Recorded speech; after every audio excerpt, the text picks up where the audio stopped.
Hello everybody, welcome back to Chapters and I hope you guys are doing absolutely good. So today I have the ultimate class of decision making. This is the last class of decision making which we are going to have on our YouTube as well as in our paid courses, and this particular class will be long enough. It will be at least of 2 hours because I want to finish all the topics of decision making in this particular class itself.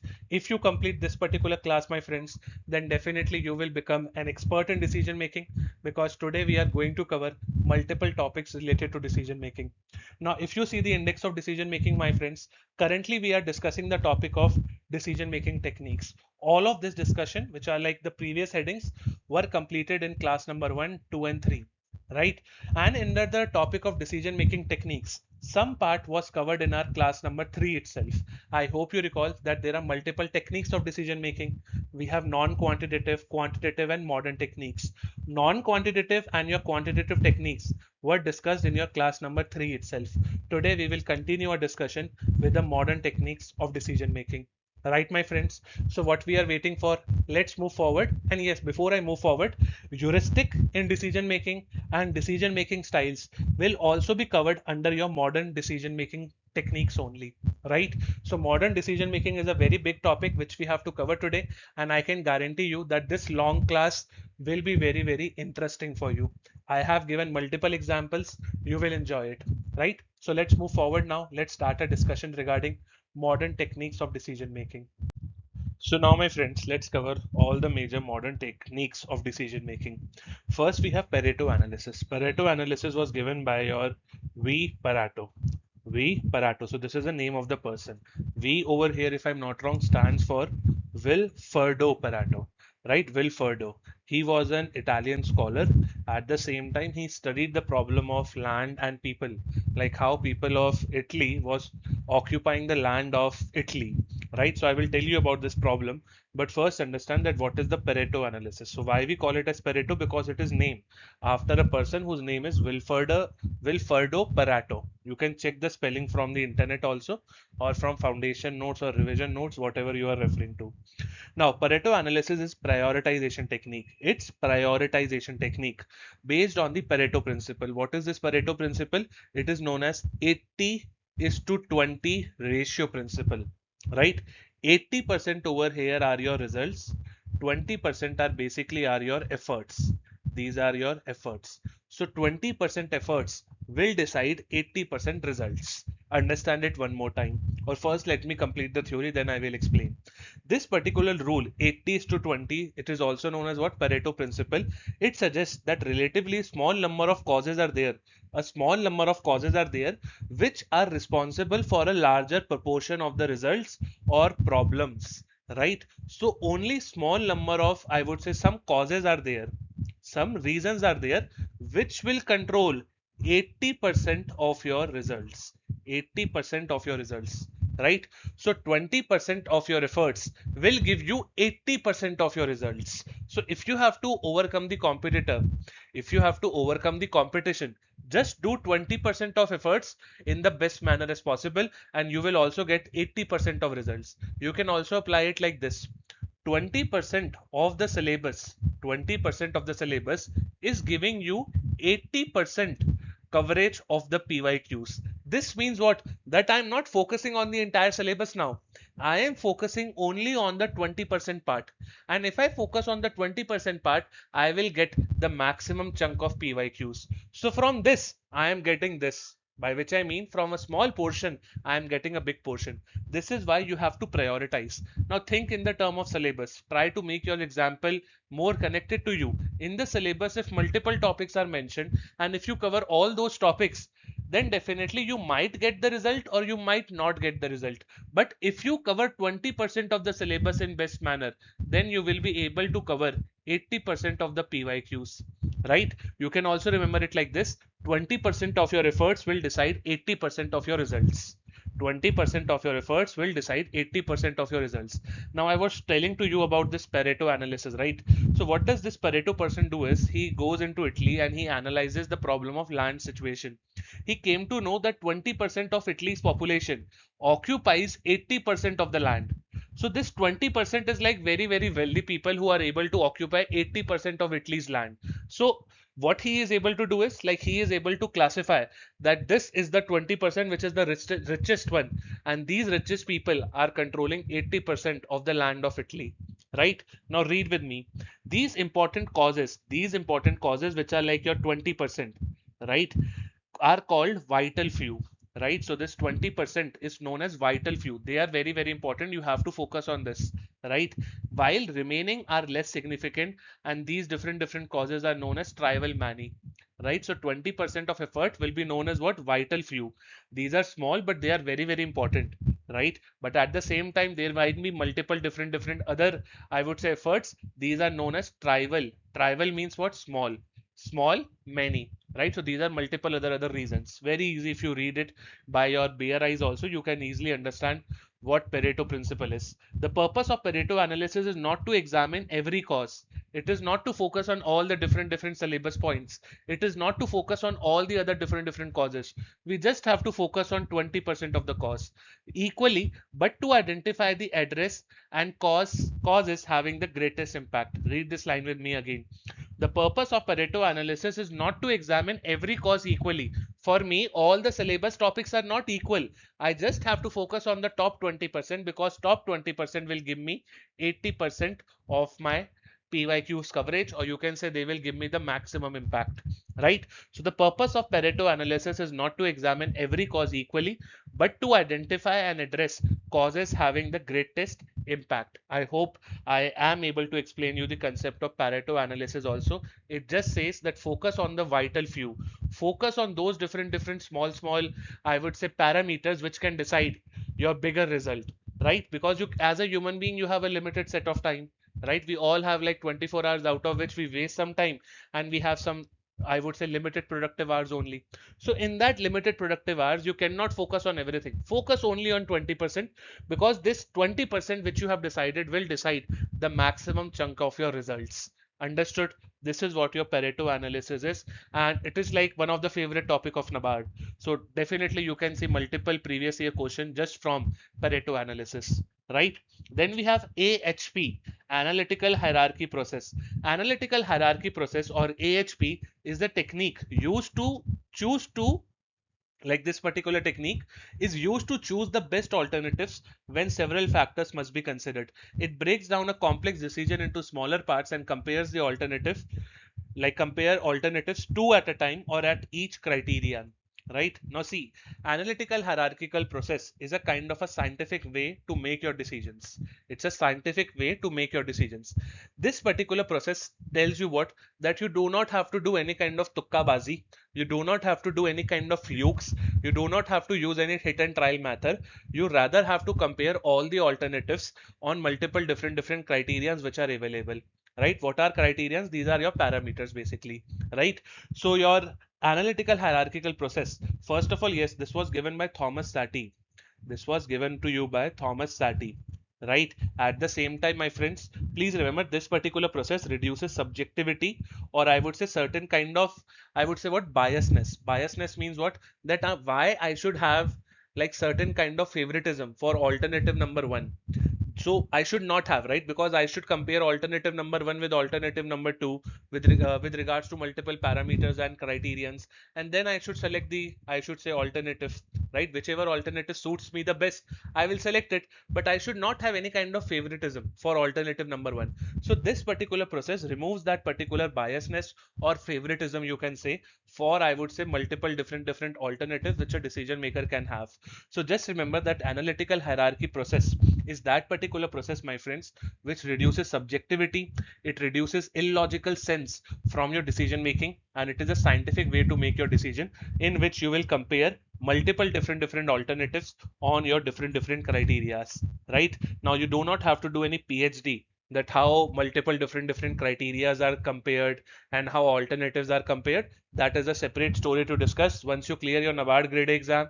I can explain you the more different technical part of AHP, but right now just remember that as per your examination knowledge, as per your examination demand, you just have to remember the basic meaning of AHP. One more thing which I am noticing today in my classes, that I am giving you the name of the people also. Like Pareto analysis was given by Wilfredo Pareto, Analytical hierarchy process was given to you by Thomas Seddy. Likewise, in your foundation notes or in your revision notes, if I would have missed any name, right, because my teaching style is kind of more of, I would say, spontaneous, and I teach in a very free manner, right? So there is no foundation on me. So certain times I can miss, certain important names. For example, brainstorming was given to you by Alex Osborne. Alex Osborne. Now this name I think I forgot while teaching you brainstorming, but this is already given in your foundation notes or revision notes, whatever you are using, right? So please refer to foundation notes and revision notes. And yes, the course of decision making is just available for 150 rupees only. 150 is a very small amount which you definitely can invest for your future in NABARD grade exam. So please either read the foundation notes once the class completes, or either keep your revision notes. You can take a printout of it and keep it handy, right? So there can be some like slippages from my end, but I ensure that I cover 99% of the topics in the class itself.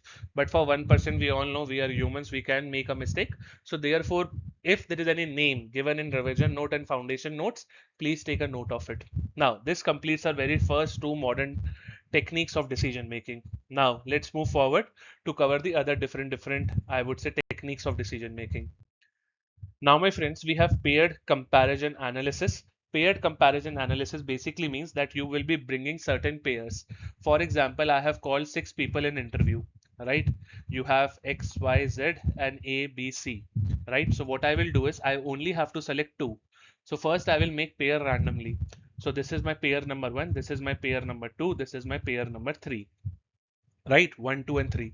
Now I will be comparing all these pairs, like what are the advantages of pair number 1 along with the advantages and disadvantages of pair number 3.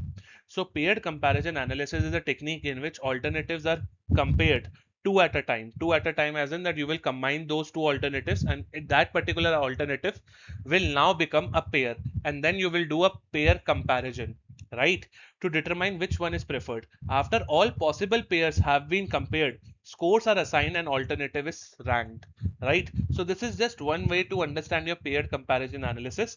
It can also be understood as 1 versus 2. For example, let's say I am comparing Android to, I would say, Apple, Apple iOS. So you have Android and Apple iOS. So if you are bringing a comparison between these two, this will also come under your paired comparison only, because over here you only have two discrete variables. But when it comes to paired comparison analysis, this is the most journal accepted definition, that you will first have multiple alternatives, then you will make their pair, right? You will make their pair, and then you will not be doing individual, I would say, like analysis of your alternatives. Like I will not do like X versus Y, I will not do Y versus Z. Rather, I will be doing the analysis of alternative among the pairs. So pair 1 will be compared for pair 2, pair 2 will be compared with pair 3, pair 3 will be compared with pair 1, and then the best pair will be selected. So therefore you write it as what? Pair comparison analysis. I hope it is quite clear to you. Then we have conjoint analysis. Conjoint analysis is basically your market research before your launch of a product. For example, I'm launching a mobile phone.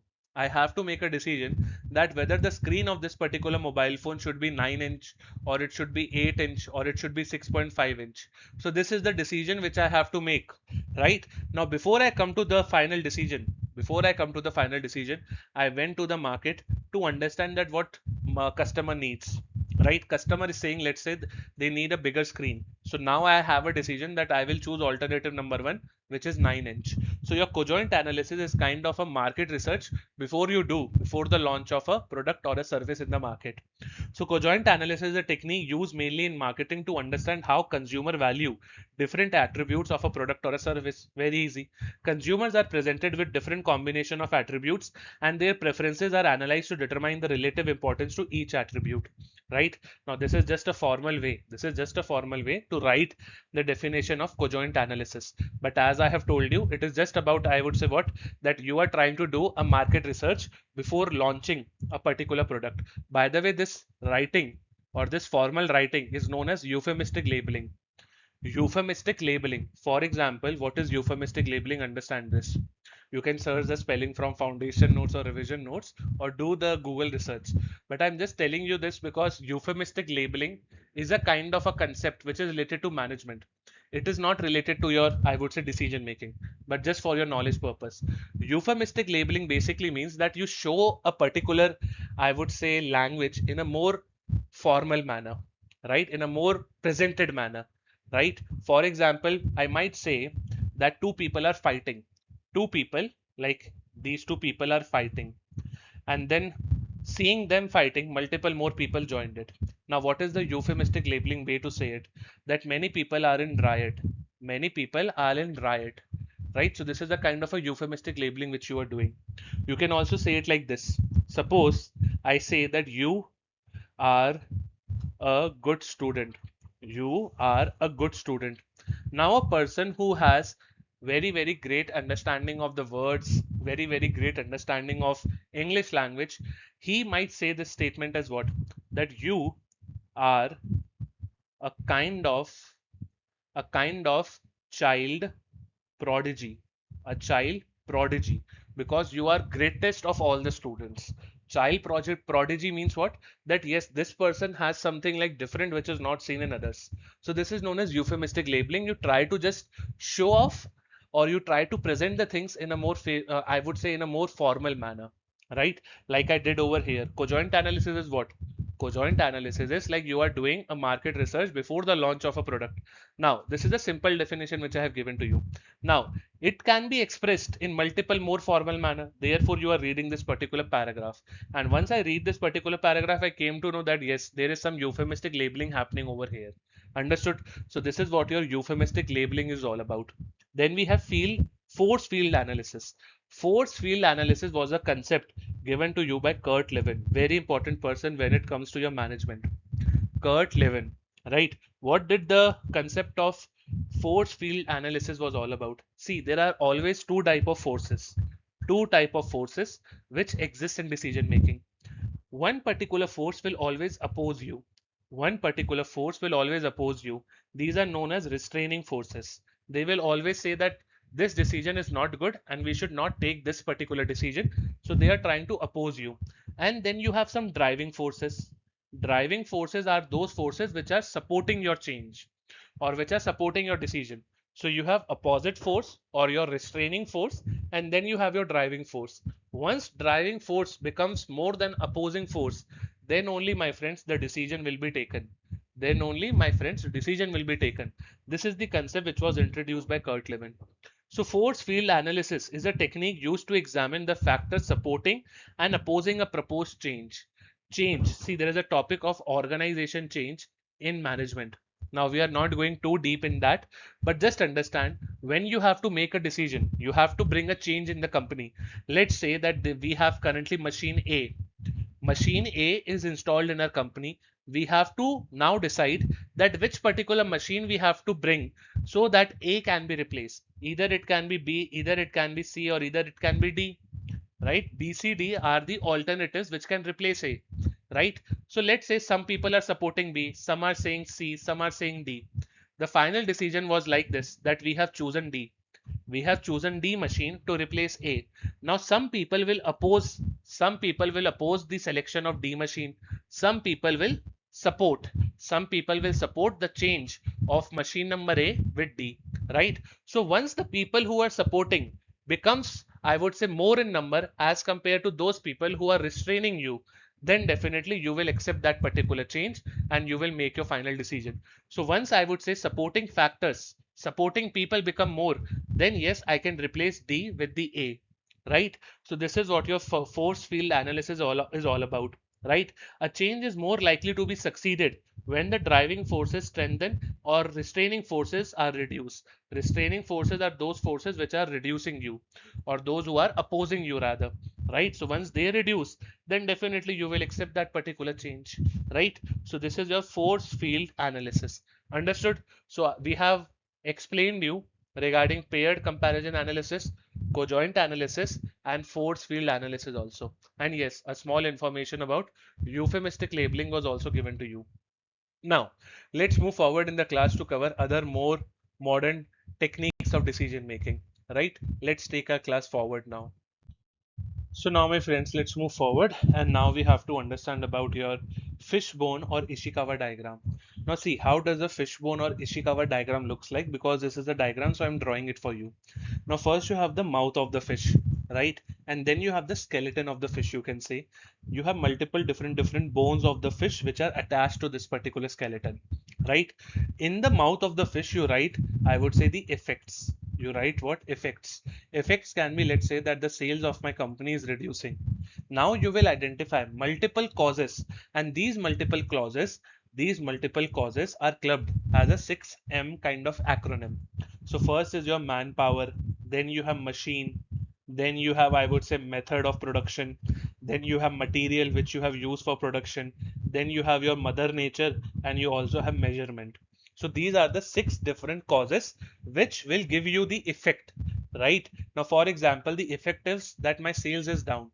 Now I can go and under, I would say, machine M, and I can write multiple causes over here which are associated to machine. One cause can be that my machine was faulty. One cause can be that machine overheated and after that it exploded. Because of that, the sales of the month was not able to do like as per the target. Because once the machine explodes, then how will the worker works? How will the worker will be able to operate that particular machine? Likewise, you can also come on manpower. Manpower means your human resource. Your human resource cost can be what? That your the morale, the motivation of the team is very low. The manpower was not skilled. So once they are not having the skills, how will they increase the sales? Rather, the sales will reduce. So first you identify that what is the effect, right? What is the final effect? And then you try to study the causes behind that particular effect. And these causes can be clubbed into 6M, right? So you have method, manpower, machine, material, measurement, and mother nature also. Mother nature basically means the environment.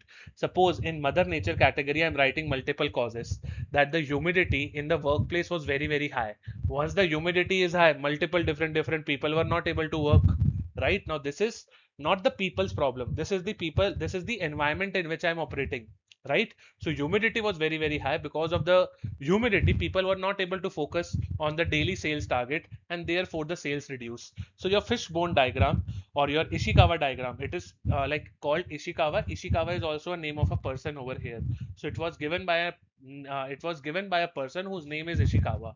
So you call it as Ishikawa diagram, or technically it is known as fishbone diagram, because this looks like a resemblance of a fish skeleton, right? So the fishbone diagram, also known as Ishikawa diagram, and this particular diagram is also known as cause and effect diagram, because you have effect on the mouth of the fish, and then you have multiple causes in the form of 6M. It is used to identify and organize the possible causes of a problem, right? So you have six causes which will give you one effect, right? So this is why it is known as cause and effect diagram, and I have explained you regarding these 6M, so I'm not repeating them again, right? So this is a fishbone or Ishikawa diagram. Then we have root cause analysis. See, root cause analysis starts with a problem. It starts with a problem. Now what is a problem? We already know this, because in my initial classes I have told you a problem. A problem is basically, my friends, the difference between your desired state and your current state. Suppose there is one particular person whose name is PQR. This particular person is not able to get a job in NABARD. So currently he or she is unemployed, right? He is unemployed, right? So his current state is what? His current state is that he or she is unemployed. Desired state is what? That he wants to get a job at NABARD. So getting a job at NABARD is a desired state, and your current state is what? That he is currently unemployed. So there is a clear-cut difference, and because of this particular difference, there might be certain symptoms also, right? The problem exists because of symptoms. Symptoms can be what?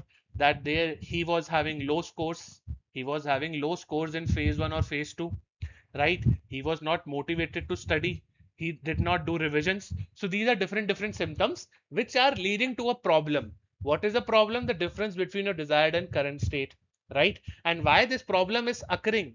Why this problem exists? Because of multiple symptoms. So in my root cause analysis, we try to go deeper to understand that what is the core symptom. We try to go deeper to understand that what is a core symptom. First, understand root cause analysis, or your RCA, is a systematic method to identify the fundamental reason behind the problem instead of repeatedly treating its visible symptoms only. Suppose, let's say, the person is getting low scores. Suppose a person is getting low scores only. Now, this low score is just one particular layer of symptom, but I have to go deeper. I have to go deeper to identify that what is the major root cause, right? So it's like one symptom, there can be multiple more symptoms which are beneath this particular layer. So I have to go and identify them. How will I identify them? With the help of 5 why techniques. With the help of 5 why techniques. Suppose, let's say, a symptom exists. There is a symptom which says that due to low scores in phase 1 and phase 2, this person was not able to get a job in NABARD. Now, I will ask why the low scores were there. Low score is a symptom, but why? So this is the first why I am asking, right? The person will tell me that, sir, low scores were there because I have not done the revision. So this revision becomes your second symptom. I will now ask another why. I will now ask another why, my friends, that why you have not done the revision. Person will say, or the person over here, let's say again is PQR, that person will say to me that, sir, I was not able to do the revision because my concepts were not clear, right? Now I will ask another why, that why your concepts were not clear, right? Was the teacher bad, or were you bad? Who is that mistake? So let's say PQR replies the teacher was bad, right? He is putting the blame on teacher. Then I will ask another why, that why you chose that particular teacher. You could have switched to another teacher. So this is how you will ask multiple different why. So how many why you will ask? 5. How many why you will ask? 5. And once you ask the 5 why, you will come to the root cause. You will come to the root cause. So in this particular case, my friends, the first visible symptom was what? That he has the low scores. But once we identify multiple different layers, we came to know that the teacher was at mistake.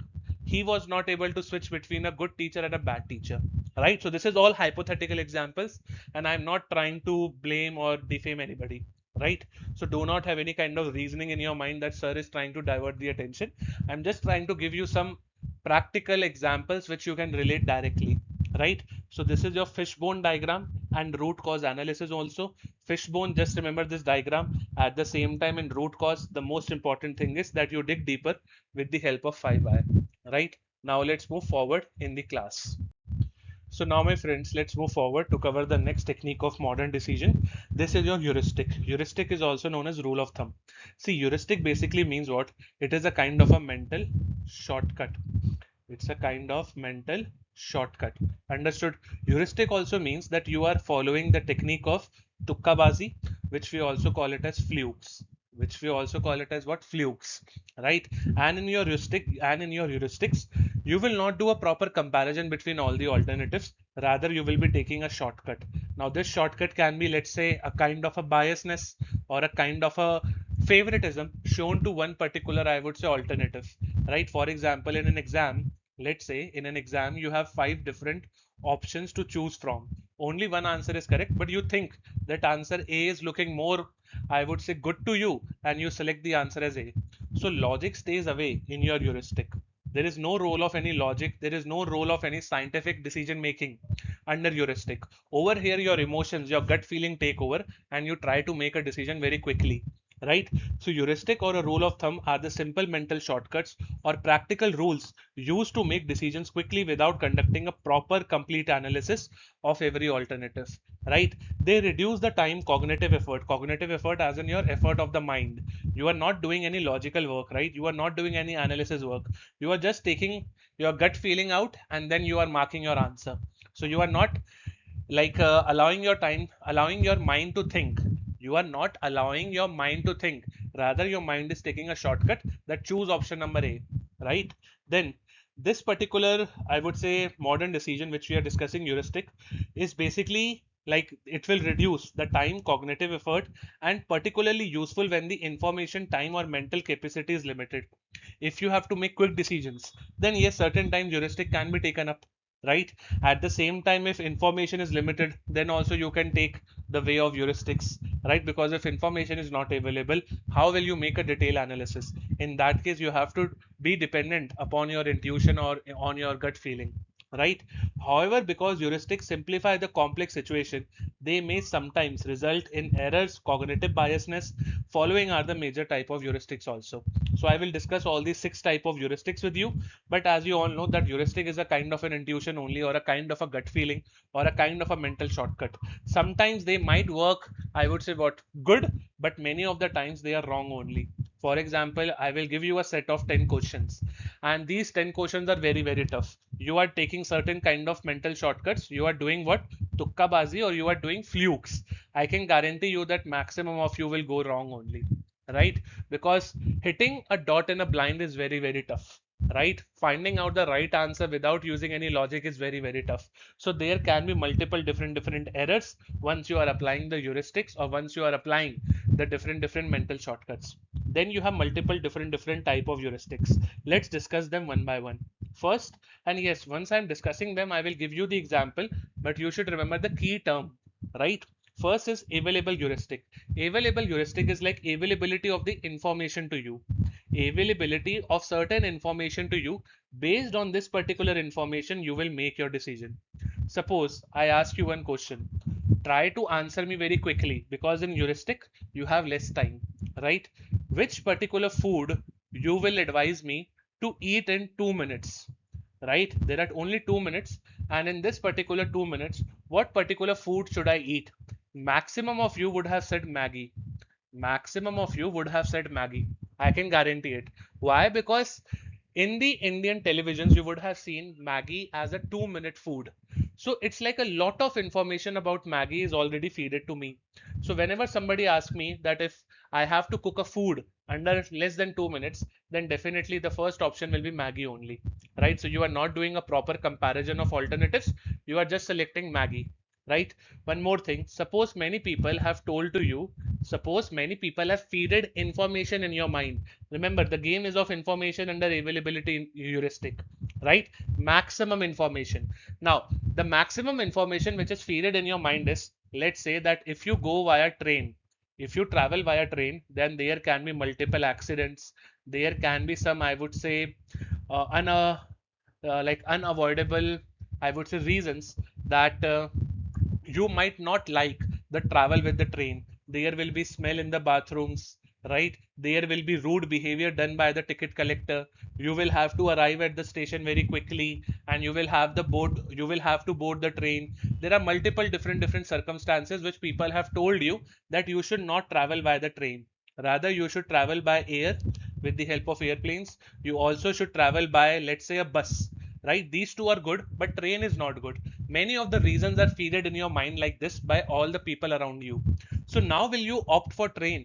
The answer is no. You will automatically reject it. Why? Because a lot of available information in your mind says what? That train travel is very, very bad, right? All the bad reasons of train are mentioned by multiple people, and because of that you will obviously avoid the train travel, and you will choose, let's say, the air travel or the travel via bus, right? So this is what availability heuristic is. You try to make a short decision, a quick decision rather, based on the available information which is there in your head, which is feeded in your head, right? It can be feeded by people, it can be feeded by multiple marketing campaigns also, right? Then we have affect heuristic. Affect is basically all about your emotions. All about your emotions. Suppose, my friend, at 2 a.m. you are watching a movie, right? And in between, the ad of any pizza comes. Any ad of pizza or any ad of some food comes. Now at 2 a.m., by looking at that particular pizza ad, or by looking at that particular food advertisement, you feel hungry. So you order a pizza, or you order any other different food material. This is your emotions. This is your emotions. How many times it has happened with you? Like, I will give you one practical example. How many times it has happened with you that you are angry? Angry is also a kind of an emotion, and in this particular state of angry, you have blocked the person on WhatsApp. I can guarantee you many of you would have done it. If you are able to relate with my examples, then do let me know in the comment box, so that I can also, you know, like, if examples are not good, then I can improvise on them, right? So under affect heuristic, you try to make a decision when you are kind of more full in emotions. Like, for example, when you are happy, when you are extremely happy, you might promise somebody that I will pay you the amount of rupees 10,000 just because I am feeling happy today. right? So this is known as affect heuristic, right? So it is totally dependent upon your emotions and moods, emotion and moods. But when it comes to availability heuristic, I'm writing the keywords. It is all about the available maximum information which is feeded in your mind, maximum information which is feeded in your mind. Then you have representative heuristic. Representative heuristic is kind of stereotype. For example, all women's are bad drivers.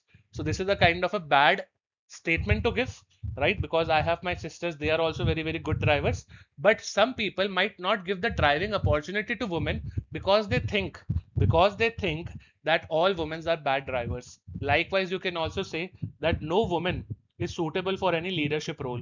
So when I have to make a decision, suppose I am driven by this particular stereotype that all women are not suitable for the leadership role. Now, multiple alternatives are there with me, out of which I will eliminate all the women because I think women are not good for the leadership role. Now, this is just an example. I have no stereotype against any woman. I am just giving you an example. So do not make any negative assumption about me. Right? So this is representative heuristic. One more example can be the people of South. They are like wearing dhotis only. The people of Punjab will come with turban only. So this is all about what? Representative heuristic. You try to be like following one particular stereotype, which is not good, right? So this, my friend, is your representative heuristic. Then we have working backward heuristic, and the keyword under representative heuristic is your stereotyping. Then we have working backward heuristic. As the name suggests, working backward. So you will first decide your goal. You will first decide your goal and then you will work backward. Backward as in suppose you want to become a NABARD grade officer. So instead of preparing for phase 1 first, you will prepare for phase 3, which is interview. Then you will prepare for phase 2. Then you will prepare for phase 1. And once you are appearing for phase 1, then you will make your timetable. Now, while making your timetable, you will come to know that yes, I first have to select the number of hours I have to study. So first I will do the allocation of hours, then I will make the timetable and all that stuff. So it's like you are moving backward. You are moving backward, but this is not good, right? Rather, you should first prepare for phase 1, then for phase 2, and then for interview. But if you are having working backward approach, working backward is that first you will decide your goal. First you will decide your goal and then you will prepare in the opposite manner. Like first you will groom yourself for interview. But have you reached to interview? No, right? You will first prepare for phase 2. Have you reached to phase 2? No, right? Then you will prepare for phase 1. So this is completely illogical. And some people do it. Some people do it that they will prepare for phase 2 and interview, but they forget to prepare for phase 1 itself. For example, a classic example is RBI Grade B exam. Many people are unable to clear phase 1, but they have a strong command in phase 2. Does this sound logical? No, right? So heuristics can have errors. Heuristics are not sound. Heuristics are not made to sound like logical. They are illogical only. Certain times people take mental shortcuts which are illogical, right? So this is an example which you can remember under your working backward heuristics. Then we have anchor heuristics and mean end analysis. Anchor heuristic is like first information which is fed to you. Remember, availability heuristic. Availability heuristic is the maximum information which is fed in your mind. Anchor heuristic is the first information which is fed in your mind. Based on this first piece of information, you try to make a decision. Suppose right now on your WhatsApp, if you receive a message by Government of India itself that earthquake is coming, touch wood. Now this is a fake message, let's say, right? Now based on this particular first piece of information, you will go and you will try to tell your family members that come out, come in open, right? Come on the open side because earthquake is coming. It's like WhatsApp university forward. You would like you can imagine that you are receiving multiple forwards on WhatsApp, and based on that particular, I would say, information which you have just received on WhatsApp, the first information, based on that, if you are making your decision, then you call it as anchoring heuristic, right? So anchoring heuristic is like the first piece of information which was fed to you. Based on this, you make a decision, right? Many a times your scammers use this. They will send you an information that your account has been blocked. Your account has been blocked, and now share the OTP. You will share the OTP and that's it. You will further lose the money from your account. So this is your anchoring heuristic. You should not make any kind of decision just based on the first piece of information, right? Then you have means and analysis. End basically means goals. Means basically means the ways. Means basically means the ways which will help you to reach to the goals, right? Suppose my goal is that I have to go for USA or for any international travel, right? Let's say that I have to go in USA in the next coming 1 year, and this is my end, this is my objective, right? Now to reach to this particular objective, first I will have to make my budget, then I will decide the overall itinerary of the tour, then I will decide that who will come with me. So these are different means. Means will take you to the end. You might first make a budget, right? Arranging money. Then you, for getting the budget, you might work extra, right? So that you can get some extra salary. Then while working extra salary, you might try to impress your boss so that he or she can give you some bonus. So these are different ways which will help you to achieve your goal. Remember, working backward is like your goal is set and then you are moving backward, which is completely illogical, right? In your means and end, first, yes, you decide your goal, but it's not like working backward. It's like my goal is this. Now, whatever takes me to that particular goal, I have to do it. Suppose my NABARD graded target is that I have to score AIR 1. This is the goal which I have set. Now, what are the different means? That first I have to complete the classes of ARD, decision making, ESI. I have to give mocks regularly, and all of that. So this is what different means are, which will push you towards your goal. And certain times these means, certain times these ways can be, I would say, bad also. Suppose for a terrorist might think that he has to kill multiple people, but that is illogical, right? So let's not talk about that particular domain. Just remember, under your means and end analysis, you try to first set your goal, and then you try to check that what are the different ways which I can take to arrive at that particular goal. Understood? So these are your different I would say what uh, I would say types of heuristics, right? In all these different types, you are using a mental shortcut only, which will help you to arrive at the decision very quickly. Understood? So this completes our heuristic part also, and I told you that heuristic is a part of your index also, right? So heuristic is a kind of a modern decision making technique. Now let's move forward to decision tree. Decision tree is also very fascinating thing to understand. So let's take a decision forward now. So now my friends, let's move forward, and now we have to cover the topic of decision tree. A decision tree is a graphical decision making technique used to show different alternatives, uncertain events and their possible outcomes in the form of branches. Now see, you have to understand that decision tree is a kind of a flowchart only. It's a kind of a flowchart only.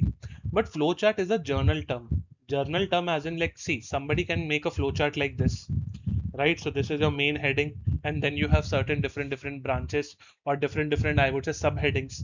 Somebody can make a flowchart like this, right? You might have seen multiple mind maps. Mind maps are what? They are customized flowcharts only, right? But when it comes to decision tree is a kind of a very specialized way to make your decisions, and it is a graphical way to show that how decisions are made. So there are different rules. You cannot just make a decision tree like this or like that. You will have to follow the rules, and then only a decision tree will be crafted. So decision tree is a kind of a technical flowchart, you can say. It's a kind of a technical flowchart which will follow certain rules. Now, what are these rules? Like, see, this is a decision tree right now on your screen. Now, in decision tree, you can show certain type of probabilities also. Probabilities are shown in the case of risk. I hope you recall, right? Then you have the square, right? So there are three nodes. There are three nodes. What are these three nodes? First is your square, then you have a triangle, and then you have a circle. Circle is shown to depict a probability, a case of a situation wherein you have a risk and there are certain probabilities. Square is basically your decision. It's like a decision which you have to make. Triangle is the final outcome which you have selected. It's your final outcome which you have selected. Suppose you can see this particular image, if possible zoom it, right? The first decision which I have to make is that am I hungry or not? So this is a decision. Now every decision is shown in the term of square only, right? Now you can see that there are multiple different branches. These branches are basically known as alternatives. So you have branches which we call it as alternatives, and you have three nodes. So with the help of branches and nodes, you make a decision tree. But does somebody tell you that you have to use nodes or certain branches while making a flowchart? The answer is no. Flowchart is highly customized. It is journal. But when it comes to decision tree, you have to make it in a specific way. There are rules for it. So first you will make a square. This is your decision. Now there might be multiple alternatives. So you can see over here also you are asking, is it midday? Is it afternoon? So you are again making a decision. What have to be done right now? Which particular work has to be done? So this is again a kind of a decision which is shown in square, right? Then you see certain triangles are shown. Triangles are the final decision, or you can say the final outcomes which you have taken. For example, eat dinner, right? So this is the outcome which you have selected for you, right?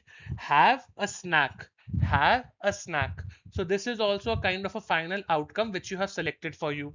Then you have watch TV, this is also a final outcome which you have selected to for you, depending upon the entire situation which is going in this particular decision making chart.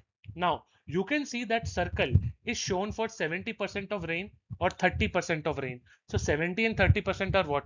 Probabilities, right? And based on probabilities you can make your final decision, right? If 70% chances of rain are there, then you have to go in an area to do your workout, right? So you are going in a gym will protect you from the, I would say, rain. So this is why we say that this is your final outcome which you have selected. If you are going for running will be done in an open field, right? So this running is done because the probabilities of rain are low. So probabilities of rain is 30%, which is low, right? So you can go for running. So this is again a final outcome. So what you have to remember under decision making is that you have multiple nodes, you have multiple branches, and these nodes can be a square, triangle, or a circle. Circle is denoted for your probabilities.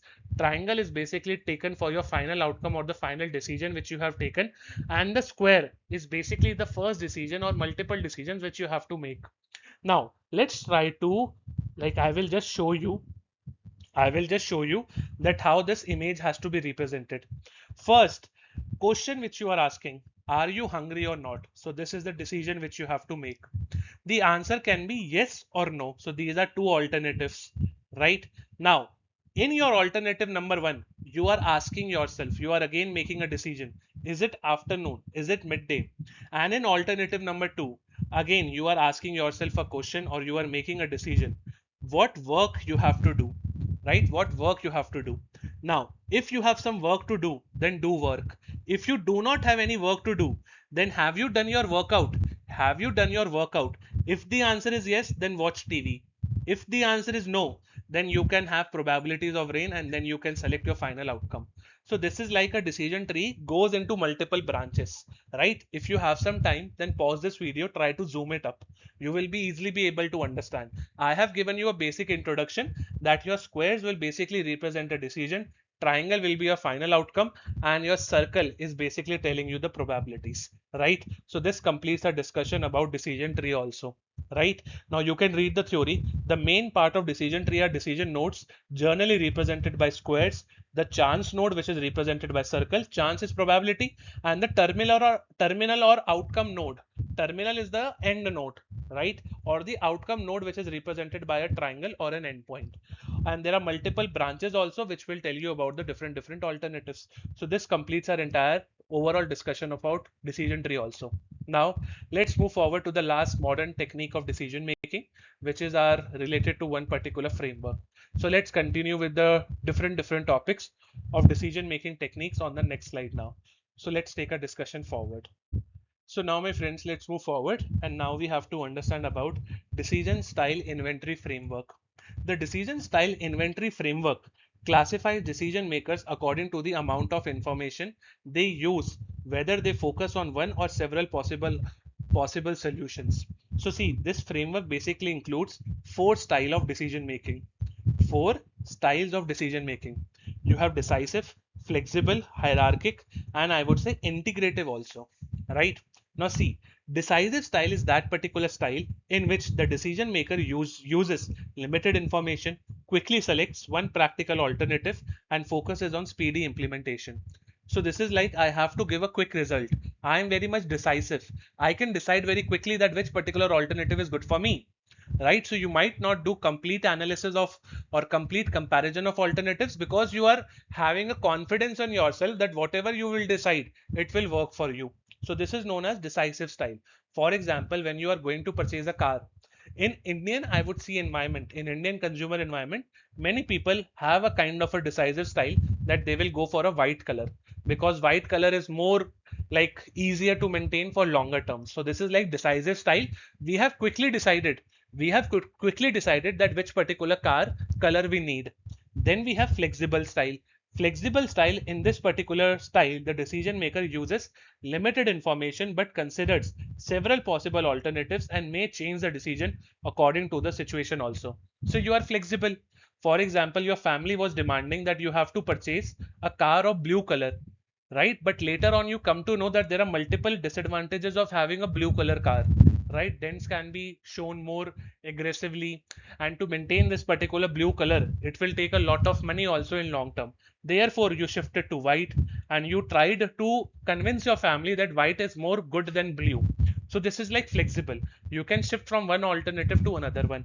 So this is like decision maker uses limited information but considers several possible alternatives and may change the decision according to the situation also, right? So this is what your flexible decision is. Then you have hierarchic decision or hierarchic style. Under hierarchic style, the decision maker collects, carefully analyzes extensive information to identify the one best way or optimal alternative. So over here you have a proper hierarchy. Hierarchy as in you are following all the rules. You are not breaking any kind of rules. So it's like the rule says that there are three alternatives. First, you have to compare alternative number 1 with 2. Then you have to compare alternative number 1 with 3.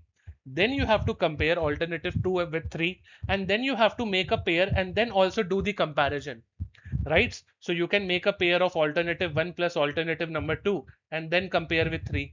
So you have been given multiple rules and you are following all the rules. Once you complete all the rules, like step by step manner, then definitely you will select the best alternative for you. So although in hierarchic style you are doing the comparison, you are following all the rules, you are following all the extensive research also, but my friend, this is kind of slow in nature because you have to follow all the rules, right? So the decision maker collects, carefully analyzes extensive information to identify one best or optimal alternative. So this is kind of bureaucratic in nature. Bureaucratic as in that whatever my senior says, I will act according to that.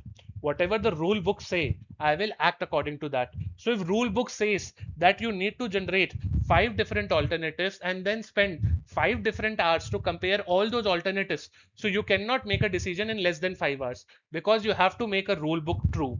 You will have to follow the rules, and rule says what? That you will have to take 5 hours, you will have to do a complete analysis, a complete study of 5 hours, then only you will make your final decision. So you will follow the rules and you will be like kind of bureaucratic depending upon your senior managers or the rule book. Whatever they say, you will try to follow it, right? This is your hierarchic style. Then you have integrative style. Integrative style is about creativity, about innovation. You will try to think out of the box and come out with a creative solution. So decision maker uses extensive information and considers several alternatives and tries to develop a broad or a creative solution. Understood? So decisive is like quickly, you have like gut feeling that this particular decision will work for me. Flexible is like if this thing is not working, then I will go to the next one. Hierarchy is like whatever rules book says, whatever my seniors will say, I will try to follow it. It's kind of more bureaucratic. And when it comes to integrative, you are like thinking broad, innovative and creative, right? So this is like your decision style inventory framework, which we also study under your modern techniques of decision making. Clear, my friend? So I hope you have understood all the different modern techniques of decision making also. Now let's move forward in the class. So now my friends, if you see, we started a discussion regarding non-quantitative in class number 3 and we discussed about quantitative also. In my class number 4, we have finished modern techniques of decision making, which includes your FFA, which is a field for analysis, Pareto analysis and your analytical hierarchy process. We completed our paired comparison analysis, conjoint analysis also.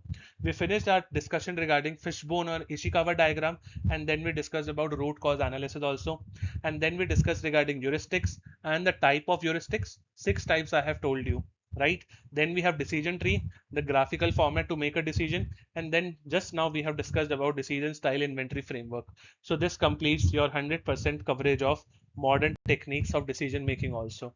Now let's move forward in the class, my friends. So now my friends, back to the index, and in the index, if you can see, we have finally completed all the different techniques of decision making, quantitative, non-quantitative and modern techniques. Side by side, as I have told you, we have also finished heuristics and decision making styles, which includes that framework only, which we have discussed under the modern decisions, right? So we have 4 decision making styles. You have your hierarchic, flexible, integrative and your decisive style, right? Now we are moving forward to again very important topic, which is biasness in decision making. And there are multiple traps also which a decision maker can follow. So we have to understand different traps and biasness in decision making now. And this is also important because multiple previous year questions are available from this domain. So let's move and let's cover different biasness one by one. By the way, there are a lot of biasness. There are a lot of biasness. So you have to understand each and every category by understanding its core, I would say, relevance. For example, I will tell you about 20 plus biasness, right? Now these 20 plus biasness exist in decision making, therefore I am teaching it to you so that you can have a comprehensive understanding in today's class itself. So let's move forward. Don't worry, they are easy. Some of them are very easy, some of them are tough, which I will try to make easy for you, right? So let's move forward to the biasness in decision making now. So now my friends, let's start a discussion regarding different type of biasness and traps in decision making. These biasness and traps create certain errors in the decision making process, right? First, you have confirmation bias or selective search for evidence. Now this particular biasness says, or this particular error says what? That you will only search for those evidences which supports you, and you will ignore all those different evidences which ignores you, or which are like totally opposite to your own existing belief, right? For example, suppose I say that earth is flat in shape. Earth is flat in shape. This is my belief. Although I know I am wrong, but I believe that earth is flat in shape. Now I will select all those different alternatives which proves or which validates my point, and I will ignore all those different alternatives which says that earth is round in shape or oval in shape, whatever the case is, right? So is this favoritism towards some alternatives and some unfavoritism towards some other alternative, is it good? The answer is no. You should comparatively check, you should check all the alternatives and then arrive at the final decision. But when you are driven by confirmation bias, what you are doing, my friends, you are giving some extra favorite treatment, you are giving certain kind of biasness so to certain those alternatives which supports you, and you are ignoring certain alternatives which does not supports you, right? So this is what your confirmation bias or selective search for evidence is all about. Read the theory. Confirmation bias is the tendency to search for, accept and remember information that supports one existing belief while ignoring or undervaluing your contradictory evidences. This, my friend, is your confirmation biasness. I hope it is quite clear to you. Then we have hindsight bias. Hindsight bias refers to the tendency to believe after an event has occurred that its outcome was well obvious and predictable from the beginning itself. It is commonly described as what? I knew it all the long effect.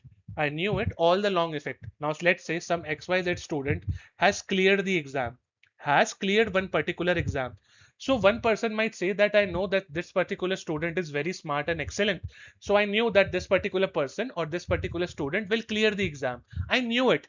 मुझे तो पहले से ही पता था. Now, if the same student fails in some other exam, right? If the same student fails in some other exam, now the same person will say what? That I knew that this particular student was about to fail.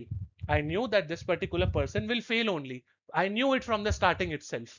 So this is how your hindsight bias works. It's like मुझे तो पहले से ही पता था that this is about to happen.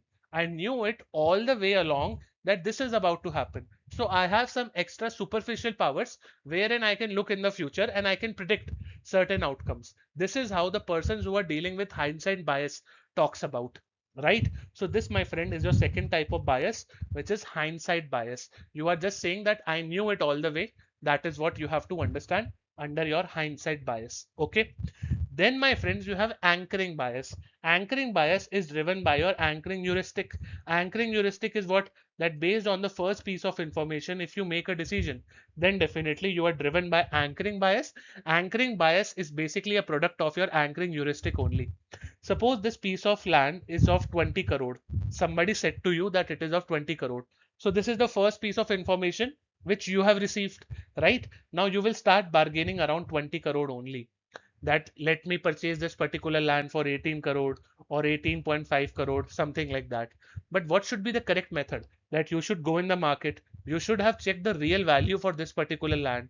It could be, let's say, that this particular land in the market is valued at 15 crore only, but somebody just feed it in your mind that this particular land is of 20 crores, right? So this is just your first piece of information which comes in your mind, and based on the basis of that you make your final decision. Right, my friends? So this is your anchoring bias, hindsight bias, and selective search for evidence. Right? Now let's move forward to cover some other different type of biasness also. So now, my friends, let's move forward. And now we have to cover the other different type of biasness. Now you have overconfidence bias. Overconfidence bias occurs when an individual places excessive trust in their knowledge, abilities, estimates, or predictions. They may overestimate the chances of success, underestimate the risk, or believe that their judgment are more accurate than actually are. Right? For example, you are giving mocks. In your mocks, you are scoring less, but you are overconfident that once you go into the examination hall, something will happen and you will clear the exam. Is this good? No, right? This is where you are dealing with overconfidence bias.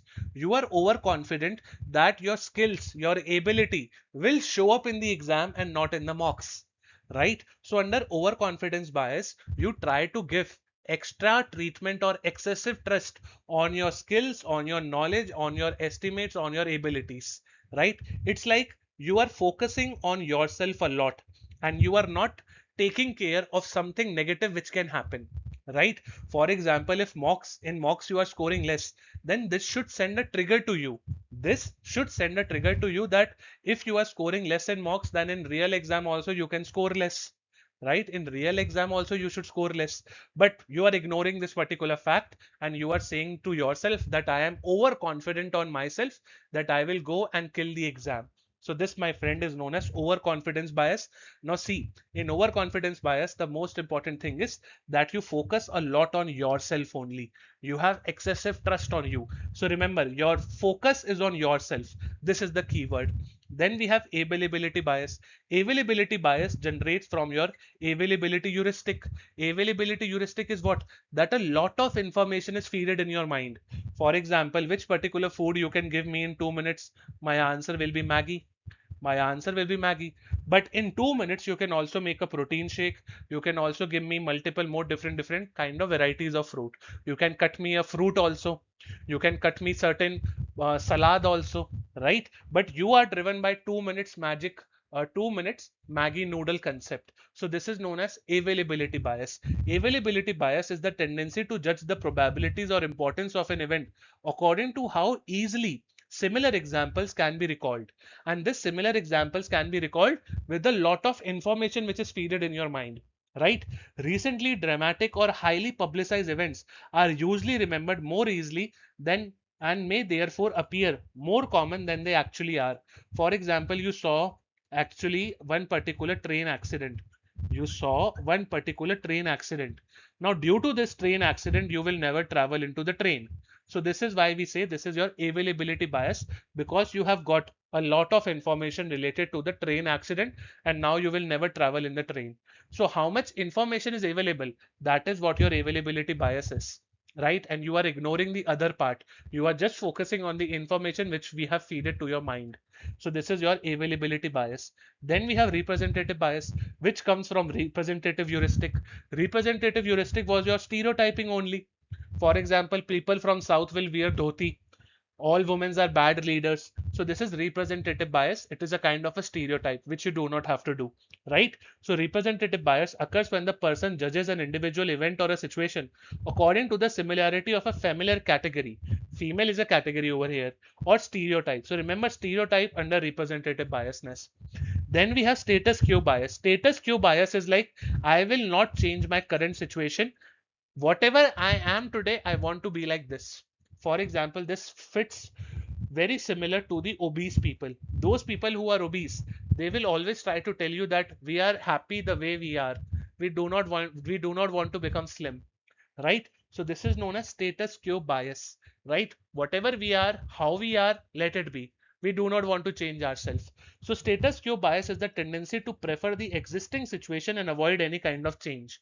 So over here, your field force analysis will never apply. Why? Because over here, the restraining forces will be more than the driving forces.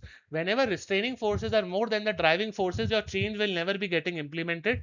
For change to be getting implemented, your driving forces should be more than the restraining forces, right, my friends? So this is what your status quo bias is. Then you have sunk cost fallacy. Sunk cost fallacy means that I have over invested in this particular project, so I cannot stop it right now. I cannot stop it because I have invested millions and billions in it. Suppose, my friend, let's say that if Reliance invest 10,000 crore in one particular refinery, they invest 10,000 crore in one particular refinery, right? Now, if this refinery gives them, let's say, losses for 2 years, will they stop this refinery unit? The answer is no. Why? Because they have invested so much amount of money. Now, this so much amount of money will tell them that you have invested so much money, so it cannot go into waste. Let it continue. Let's wait for some 3 to 4 years. Profit will come. Let's continue the, I would say, the presence in that particular refinery. So sunk cost fallacy occurs when the person allows the past investments of money, time and effort which cannot be recovered to influence the present decision, right? So we cannot recover this 10,000 crore. Therefore, we will wait for the profits to come. This also applies to multiple different students, and do not take this personally. For example, if you have given 6 attempts in any of the regulatory body exam, you are saying that I have invested a lot in this particular exam, so let me give one more year. Let me give one more year. I will stay in this particular exam. Let me give some more time. So this is known as your sunk cost fallacy, right? You have over invested. Once you have over invested, you will stay back there. Now, you also have to understand the concept of escalation of commitment over here, right? Escalation of commitment. Now, understand what is escalation of commitment. Suppose with the same example, if Reliance says that we have invested 100 crore in a one particular petrol refinery. Now this particular refinery is giving us losses for last 2 years. Will we exit this particular refinery? The answer is no. We will stay back. Why we are staying back? Because of sunk cost fallacy. We have already invested this much. 10,000 crore is a very big amount, right? We have invested 10,000 crore, so we cannot come back. We have over invested, so we will have to stay back at all the cost. This is your sunk cost fallacy, that you are not exiting a situation. Similar case with the students also. Suppose any student has given UPSC exam for, let's say, 6 times, right? Now that particular person is still not opting. That particular student is still not opting for some other exam. He or she is still there in the UPSC domain only. This is sunk cost fallacy, that you are over invested and you want to stay back. Remember, this is like staying back because of your over investment. Now, what is this escalation of commitment? Escalation of commitment means that now you are adding to your over investments. Understand? First, your sunk cost fallacy is what? That you will stay back. Now, escalation of commitment is that we have provided 10,000 crore. Let me add 200 crore more. Let me add 200 crore more. It is possible that from the new investment, I will get some profits. This is escalation of commitment. You are escalating your commitment in one particular project which is not working for you. Now look for student also. Suppose if a student has given 6 attempts in UPSC, he will be like, let me give one more. Let me give one more.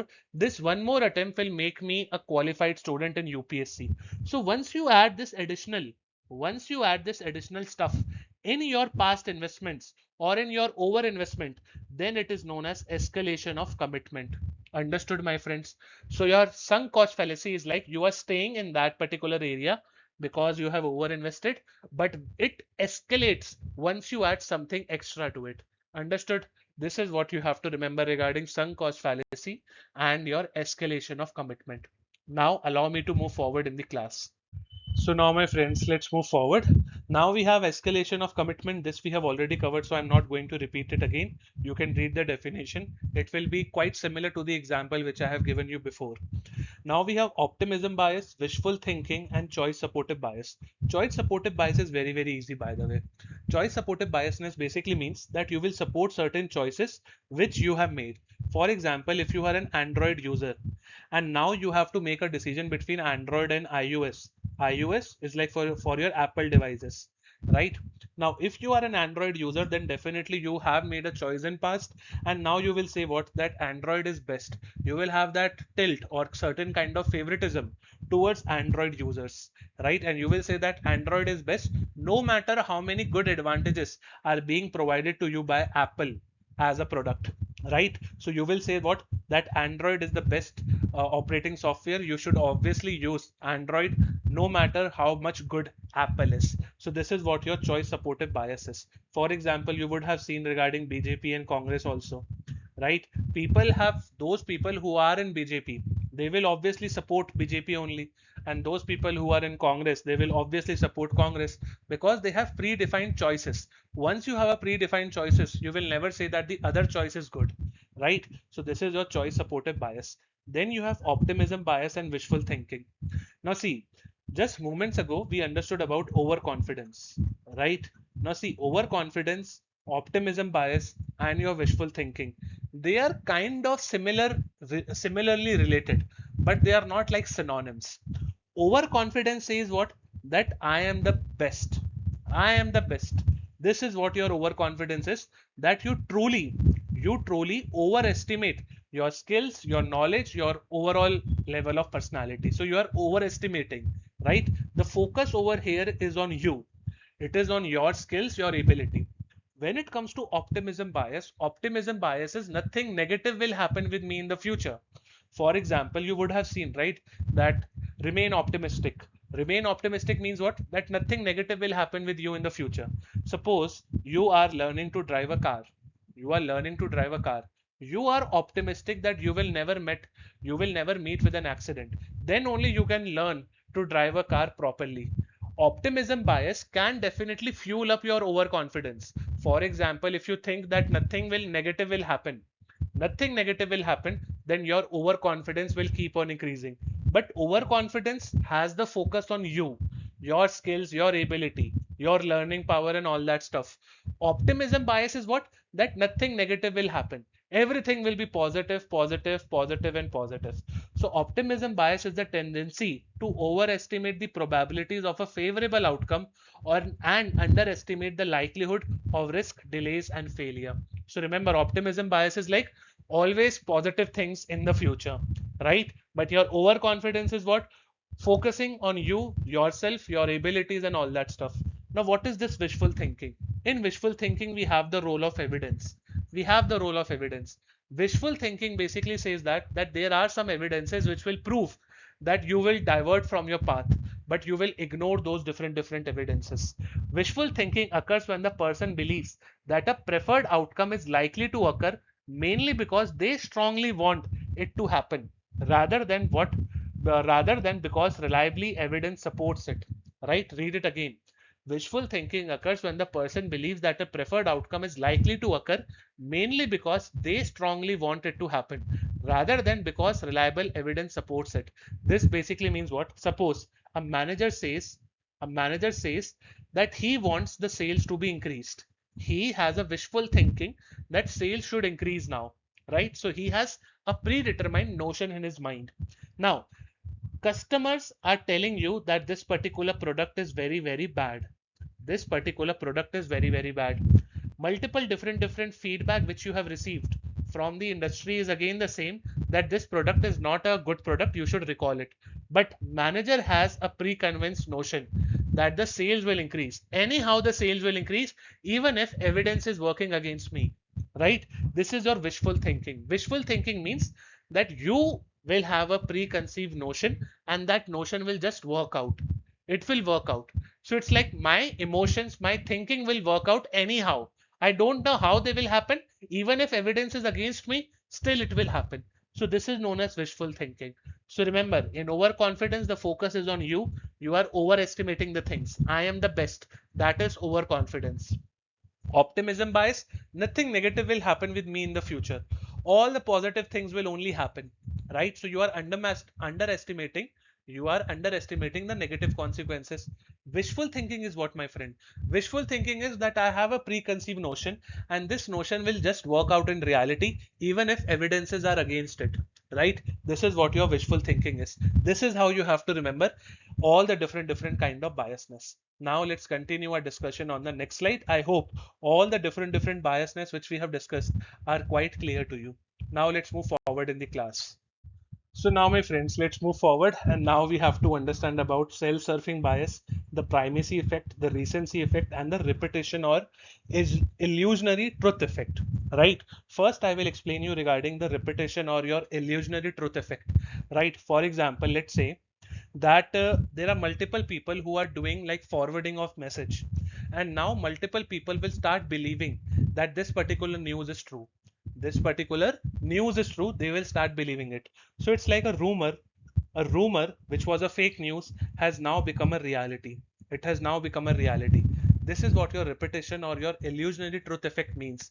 When people begin to believe that the statement is true mainly because they have heard or seen it repeatedly, right? They have heard or seen it repeatedly. For example, from this particular piece of land, let's say some gold, some small quantity of gold comes out, then people will believe that this piece of land is so important. It is like a kind of a natural gift.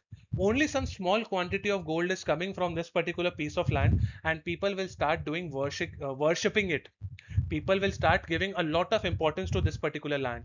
So this is known as repetition or illusionary effect, illusionary truth effect. Why? Because many people believe that this particular rumor will become true, although it is possible that the gold which you have got is just, I would say, a gold color, let's say, substance. It is not even a gold, right? But people will start believing it because many people are forwarding this particular message that yes, from this particular piece of land some gold has come. And in reality, if you go in science, if you go to check the purity of that gold, you will come to know that this is not even a gold. This is just a gold kind of looking something, but in reality it was not gold, right? But still people will pay importance to this particular, I would say, piece of land. Why? Because many people have forwarded this rumor and now people are believing it, right? Then you have self-serving bias, which we also have, which we also related to attribution asymmetry.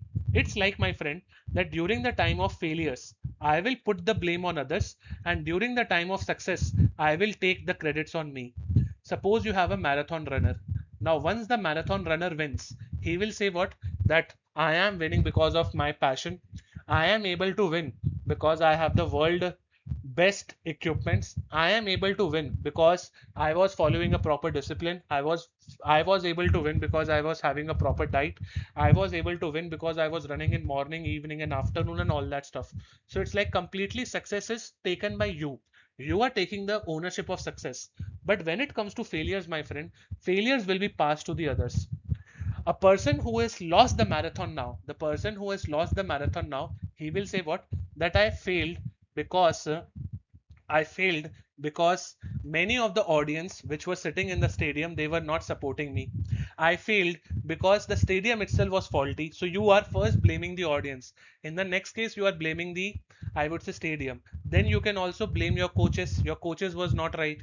You can also blame your equipments, right? So in your, I would say, success, you take all the credits, and in the cases of your failure, you try to put the blame on multiple different people or multiple different situations.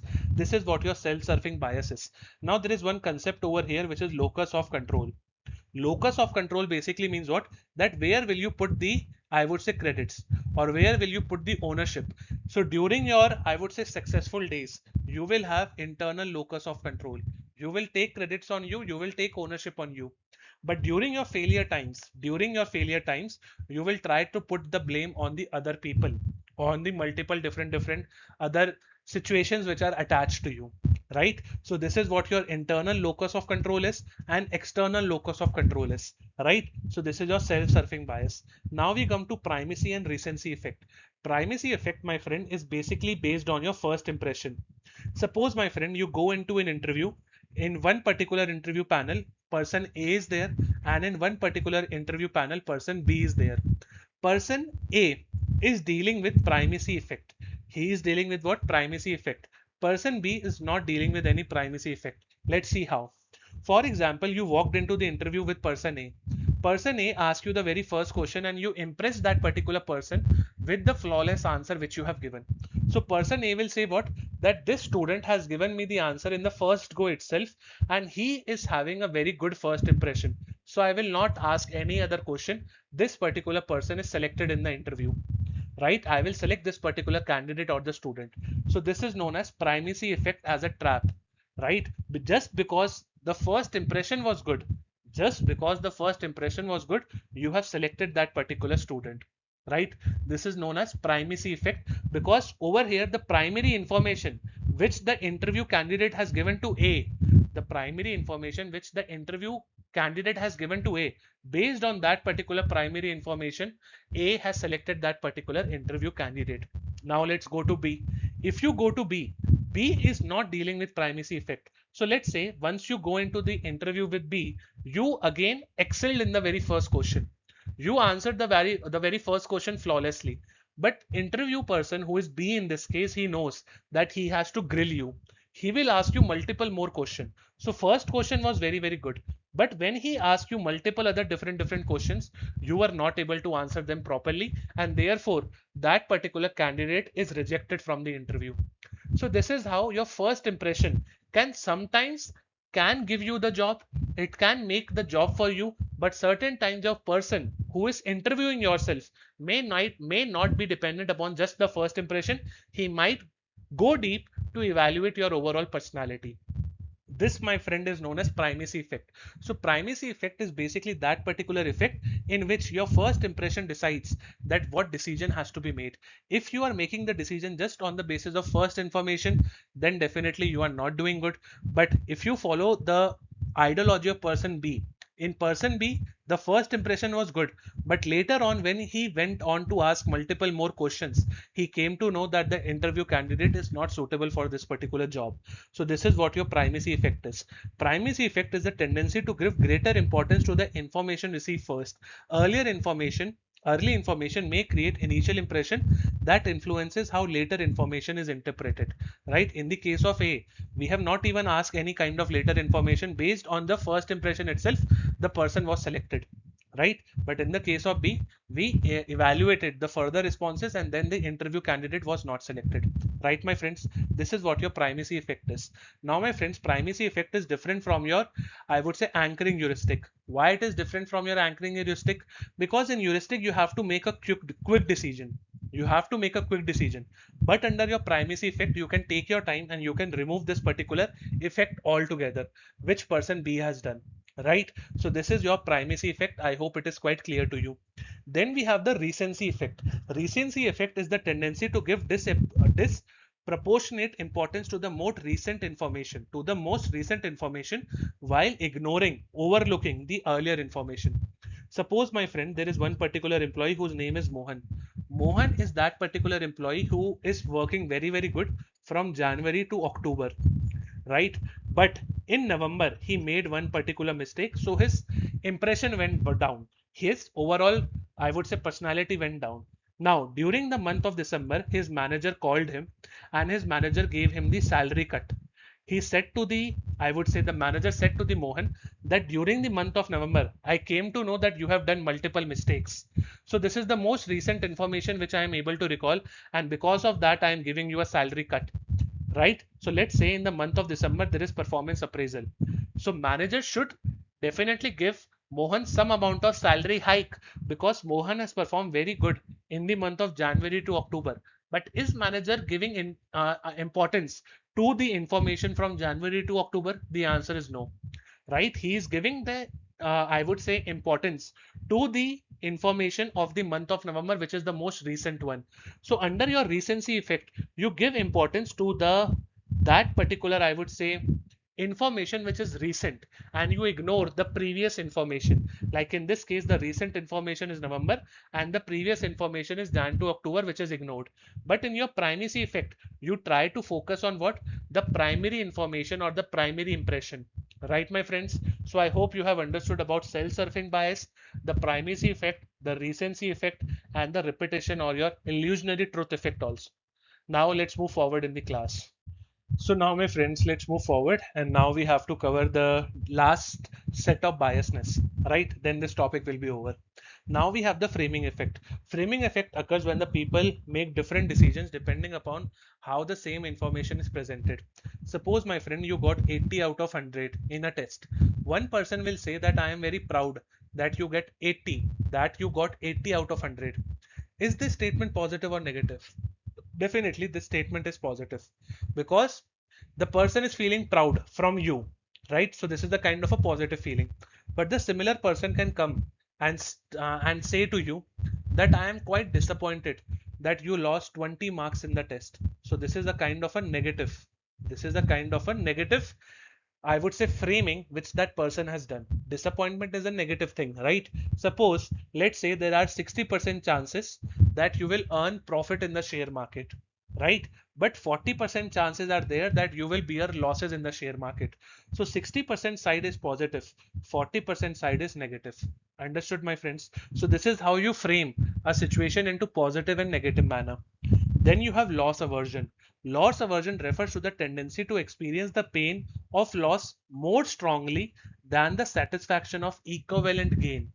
So over here, you're feeling that you will bear more losses will be more stronger as compared to the gains which you can make. For example, let's take that this is the question. There are three options, A, B, C. Now you know that only one particular option is correct. Either A is correct, B is correct, or C is correct, but you are not taking your chances. You know that if you make an incorrect choice, then there will be, I would say, what, negative marking, and this negative marking is like more strongly coming to you. It will be like that if I go wrong, then this negative marking will happen, and this negative marking can make me a failure. It can just drop me out from the race of selection. So this is where your losses, you are attributing more importance to the losses or to the negative situation, and you are not paying, I would say an attention or to the different parts of your equivalent gain. So you are ignoring the gain which you could have got. You are ignoring the gain which you could have got if you mark this particular question as correct. Why? Because you are focusing a lot on the negative side. So this is known as loss aversion. I have to avoid the losses. This is how you can remember your loss aversion. Then we have halo effect. Opposite of halo effect is known as horn effect. Halo effect means what? That based on one positive quality, right? Based on one positive quality, I will try to have my overall personality assessment. For example, if Mohan comes to office on time on the very first day, if Mohan comes to office on time on every day, or on first day, or on every day, then I will say what? That Mohan is the best employee because he comes to the office on the very first day. So this is like based on one attribute, you try to build the entire positive personality of Mohan. So halo effect occurs when the one favorable characteristic creates an excessively positive overall impression, right? And horn is negative. For example, if Mohan now comes to the office very late, on first day, on or every day, he comes to the office very late, although he might be doing multiple other work in the best manner, but because of this one particular quality that he comes to the office very late, you will try to build the entire personality bubble of Mr. Mohan, stating that he is a very bad employee. He is very bad employee. So under halo effect, one particular positive, I would say, what effect, one particular positive effect gives you the entire personality. Under horn effect, it's vice versa, that one particular negative attribute will give you the negative image of that particular person. Clear? Now we have the endowment effect. Endowment effect occurs when the people assign greater value to the item simply because they own it. Simply because if I own it, I will give greater importance to it. For example, you take care of those things which are under your ownership. For example, if you have a bike, you will take care of the bike if you are the owner of that particular bike. But if that particular bike belongs to somebody else, you might drive it with more speed. You might not pay that much attention when you are driving on the road, right? So this is known as endowment effect. The endowment effect basically says that people become more and more careful when they own that particular object, right, my friends? So this is your endowment effect. I hope it is also quite clear to you. right? Now you can see ownership creates emotional attachment, causing the person to demand more for giving up that particular item than they would have been willing to pay to acquire it, right? This line basically means, suppose if I purchase a bike at 5 lakh rupees, will I sell that particular bike at 5 lakh rupees? No. I have been an owner of it. I have certain emotions in it. So I might sell it at 10 lakhs. I might sell it at 11 lakhs. So this is like again a part of endowment effect which you can understand. But right now you just have to understand what, that once you become the owner of one particular object, you try to take more care of it. This is what your endowment effect is. Right, my friends? So this completes our discussion on biasness and traps completely. Now let's move forward in the class. So now my friends, let's move forward, and I hope you remember that this is your decision making class number 4, and just now we have completed a discussion regarding biasness and traps in decision making. I hope you enjoyed the discussion and you have understood all the concepts. If there is any doubt, then do let me know in the comment box of this particular video, or you can also post your doubt on discussion forum and on the students community which we have for our paid students. Now see, I could have completed this class now and I could have covered the leftover topics in class number 5 of decision making, but I have taken a decision that let's make this particular class as long of 2 hours only, and then we will wind up. So I am covering the leftover topics in class number 4 itself. Let's try to finish all the comprehensive discussion about decision making in class number 4. So I hope you are ready, and now we are going ahead to understand about barriers, failures, and decision making. Right now, certain barriers and failures are there in decision making, which can again make your decision making process as faulty. There can be some mistakes in your decision making, right? So we are just extending the different biasness traps which we have just now understood, because see, biasness and traps are also a kind of a thing which will not help you to arrive at the correct decision.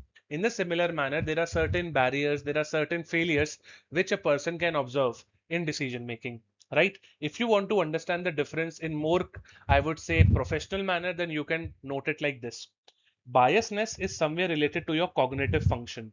Cognitive function as in related to your mind, right? For example, if you are doing selective search of evidence, if you are doing halo effect, if you are doing horn effect, all these are somewhere related to your mind only. Your mind is occupied over here. But when it comes to barriers and failures, over here you will have personality issues. Over here you will have a personality issues, or certain kind of behavior is there which is not allowing you, to make the correct decision. For example, some people are lazy. So their entire personality is lazy. So they might not be able to make good decision, because lazy people will always delay decisions. So they might not be able to make good decisions, right? So your barriers and failures are somewhere related to your personality. Biasness and traps which we have discussed, these are somewhere related to your cognitive function of the mind, right? So this was a professional difference between the two headings which we have to discuss, right? Although we have discussed about biasness and traps now, so this particular heading is done, and now we are starting with barriers and failures. So let's move forward on the next slide to discuss about barriers and failures in decision making, right? So let's take our discussion forward now. So now my friends, let's cover different barriers and failures which a person can observe in decision making. First, you have procrastination.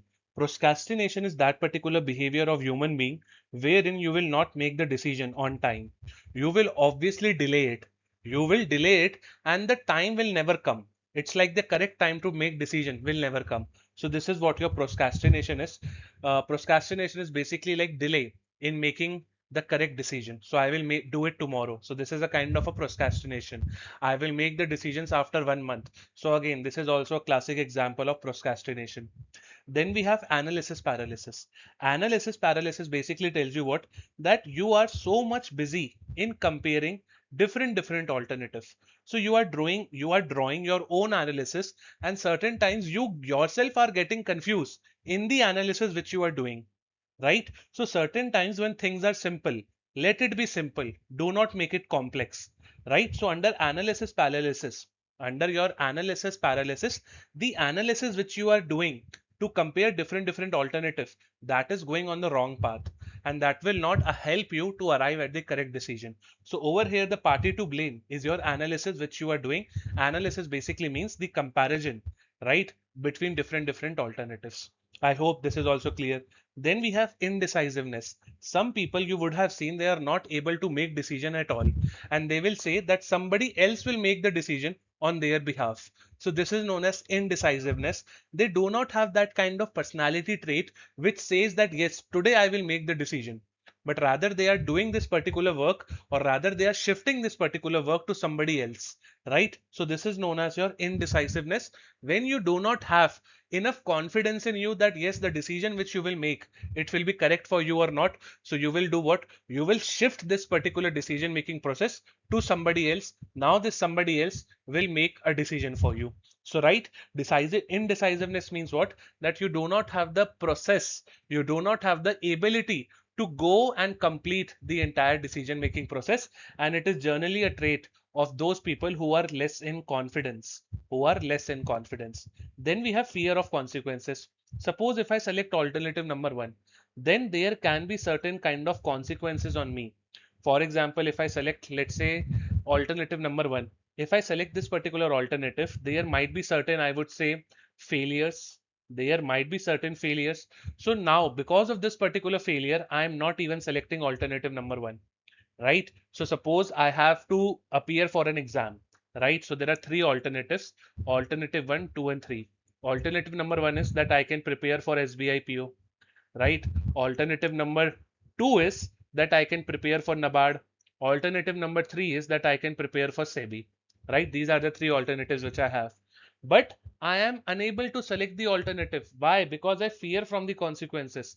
Suppose if I select alternative number 1, which is, I would say, going and studying for SBI PO, but I have a fear that I will not be able to do quant, reasoning, or English, which is associated to SBI PO. So this is fear of consequences, that if I select SBI PO as my target exam, then I will have to do a lot of quant, reasoning, and English, and I do not have skills to do quant, reasoning, and English. So in the similar manner, if I select SEBI, then I will have to study some technical subjects like costing, economics, accounts. So again, I fear from the consequences. So because of this fear, you are again not making a decision, you are delaying it, right? So over here, the party to blame is the consequence, which is giving you the fear, right? So therefore we call it as fear of consequence. Then we have information overload. Information overload basically means that while you are doing alternative, would say, comparison, you are not stopping from collecting the information, and it is becoming a kind of a burden for you now. It's like, earlier I was comparing all these different alternatives, let's say on different criterias, right? I have different criterias or parameters on which I was doing my overall comparison of alternatives. But I think that I can get certain more alternatives. So now you have, I would say, 10 different alternatives. You can expand that particular list. Now, once you get more information will also bring some trouble. For example, if you just study decision making from our videos, right, from the chapters video, then you will get enough confidence. But you think that we are not doing a good job, so you might go and study decision making from multiple more teachers, right? So this will increase the information on you, this will increase the burden on you. Likewise, when you collect a lot of information which is not that much required, right, once you collect a lot of information which is not required, then definitely it will create pressure on you, and certain times due to pressure you can make a wrong decision also, right? So this is known as information overload. If you have sufficient amount of information like which we are providing to you under our decision making classes, if you remember all these concepts, then yes, you can clear the cutoff with ease, right?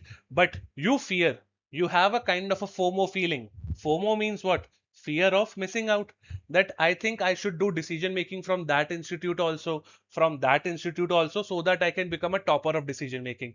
But do you have to become a topper of decision making? No, right? You just have to clear the cutoff. So do not collect so much of information which you cannot manage. Collect only that much of information which will help you to arrive at a good decision, right? So this is what your information overload is. Then we have time pressure. Certain times when you have to make a quick decision, so time is ticking, time is closing up, and certain times when you have to make a decision under your quick decision making, you will use what? Heuristics, and heuristics can give you errors. Heuristics can give you error. So time pressure is also a kind of a attribute a kind of a factor which can definitely make your decision making process faulty. It can make your decision making process faulty because you are using certain mental shortcuts. Then you have loss of opportunity and organizational barriers. Loss of opportunity is basically due to delay in decision making. So you are very late to grab the opportunity which is there in the market, right? So loss of opportunity is like opportunity exists. I can make a quick decision to grab it, but I was not able to make it, and because of that, I am losing the opportunity in the market now. Now, once you lose the opportunity, then you will have what? Guilt. You will have what? Guilt, right? Then you have organizational barriers. Suppose, my friends, your company does not promotes low level decision making, right? So all the lower level managers are dependent upon your higher level or your middle level managers only for getting the orders. Now this will make the decision making slow. Certain routine decisions can be made by your lower level managers also, but your company does not promote it. Your company says that lower level manager will always take advice from the senior level, which is like middle level and top level. So this will make your decision making slow, and it will create a barrier from the side of organization. Why? Because it is the policy of organization, right, which is not allowing your low level managers to make decision, right? So the blame over here will be going towards the company policies. Last but not the least, you have compounding complexity. Compounding complexity is like my one failure will impact the other failure, or you can say the delay in making decision will create more delay. For example, you have to make a decision today, but you postpone it for tomorrow. Tomorrow again you have to make a decision, but you are unable to make it because there is certain kind of lag, right? Suppose you have to make decision number A today. Tomorrow you have to make decision number B, right? But you are unable to make decision number B tomorrow because you have the lag, because you procrastinated, right? Now this procrastination is creating certain burden on you. It's very simple. For example, if you have the targets to study, on Monday, now if you do not complete those target, if you do not complete those targets on Monday, then the burden will come on what? Tuesday. Now on Tuesday you will be like a kind of a person who is like sweating. Why? Because targets of Monday are not completed. Targets of Tuesday. If I go on to complete targets of Tuesday, then who will complete Monday? Suppose on Tuesday also I feel lazy. Now let's come to Wednesday. Now on Wednesday the pressure will be very high because I have to complete the targets of Monday, Tuesday and Wednesday also.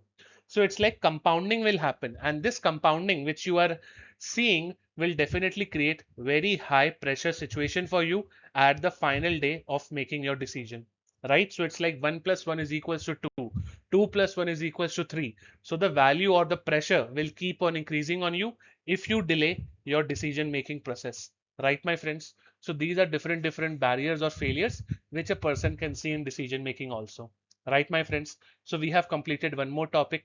Now let's move forward in the class. So now, my friends, if you see the index, we have just now completed our discussion regarding the barriers and failures in decision making. Now we have to discuss certain factors which affect your decision making, and then we will cover the management concepts which are connected with decision making. Not all the management concepts, but only some which are quite popular that we will discuss. Now let's move forward to the factors which affect your decision making. So there are four factors which we will discuss on the next slide.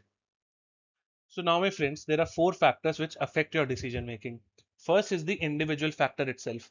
Suppose if the person is lazy, suppose if the person is doing a lot of procrastination, then definitely the individual factors are coming into play and they will not allow the person to make the decision properly. Right? So in individual factors, the blame has to be there on the individual person. Then you have organizational factors. I have told you certain times the policies of the company, they make the decision making process slow in the company, right? Once the decision making process is slow, then definitely this will not be helpful when you have to make quick decisions. So over here your company has to be blamed, right? So this is your organizational factors. Then you have group factors. Now when you are doing group decision making, my friends, when you are doing group decision making, I hope you remember regarding group think, right? For example, there is one particular party which is quite dominant in the group discussion. Now this dominant party will not allow others to speak. It will not allow others to speak. So this is one again factor which is affecting under the group factors. Group factors will affect your group decision making, and your group decision making we have covered in the best manner when we have discussed, wherein we have discussed about group think, we understood about social loafing also, we also understood about diffusion of responsibility. I hope you recall all of those different small concepts which we have discussed under your group decision making. Then we have environmental factors. Environmental factors are like your external factors, external environment. For example, Government of India. Now today, if Government of India changes some policy, right? If today Government of India changes the policy, it can definitely affect your alternative selection. For example, I have a decision to purchase a car. So there are multiple alternatives. I can purchase the car of Maruti, Hyundai, Tatas and whatnot. But if Government of India, let's say, cancels out, they totally, I would say, put a kind of a ban on the cars which are produced by Tata. So now my Tata alternative will be removed. I will only have the rest alternatives. So certain times there are certain environmental factors also, or your external factors which can affect your alternative generation, and once alternative generation is impacted, then definitely that particular alternative will take the hit, and now you are left with the fewer alternatives, and you just have to do the comparison between those only. And see, there can be other way to understand it.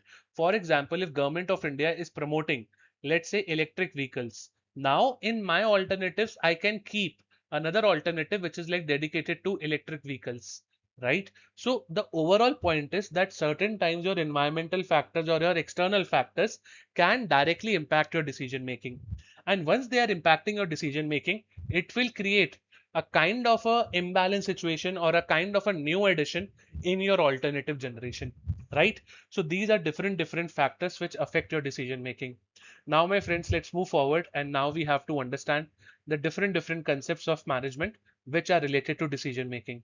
So let's continue our discussion ahead on the next slide. So now my friends, let's start a discussion regarding the management concepts. By the way, see, management is a very big topic. So you cannot cover all the different topics in just 20 to 30 minutes. So what I'm telling you is the most important basic topics which you should remember. First is, what is management? Management is the process. Management is the process to get the work done, to get the work done from others